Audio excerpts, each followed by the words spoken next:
वह सबसे बड़ी संख्या बताओ जिससे 1128, 1537, 1834 तीन नंबर दे, इनको डिवाइड करने पर शेषफल के रूप में 7, 3 और 5 प्राप्त होता है। करो बच्चों, मैं आपको सोचने के लिए सवाल का टाइम दे रहा हूं। मैं बताऊं, नंबर सिस्टम का बहुत पॉपुलर क्वेश्चन है ये। नंबर सिस्टम का पढ़ने से पता नहीं चलेगा क्या करना है, लेकिन जिसने एक बार किया है वो ही जल्दी कर पाएगा। वेरी वेरी इंपॉर्टेंट सवाल।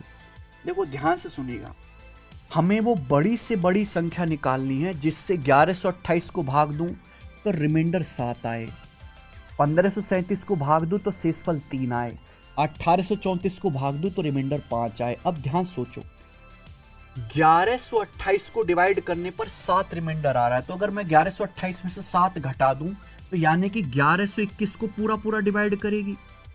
अगर किसी संख्या से जब 1537 को भाग करता हूं शेषफल 3 आता है, तो अगर 1537 में से 3 माइनस कर दूं यानी कि वो संख्या 1534 को पूरा पूरा डिवाइड करेगी। आप बोलोगे हाँ जी सर। भाई किसी संख्या से 1834 को डिवाइड करते 5 रिमाइंडर आता है, अगर 1834 में से 5 घटा दूं यानी कि 1829 को पूरा पूरा डिवाइड करेगी।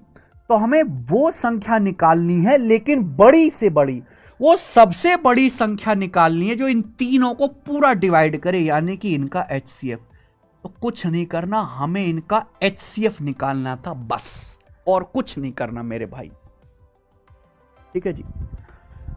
अब यहां ऑप्शन से भी चेक कर सकते। HCF निकालने का तरीका यह है कि मिनिमम डिफरेंस देखो आप, ये दोनों नंबर ज्यादा नजदीक है, इनका डिफरेंस क्या आ रहा है भाई? 9 में से 4 गया 5, 12 में से 3 गया 9, और 17 में से 15 गया 2, 295।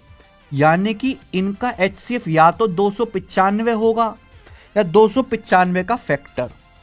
295 5 से कट रहा है कितनी बार मेरे भाई? 5 पच्चे 25, 4 5 राम 45, 59।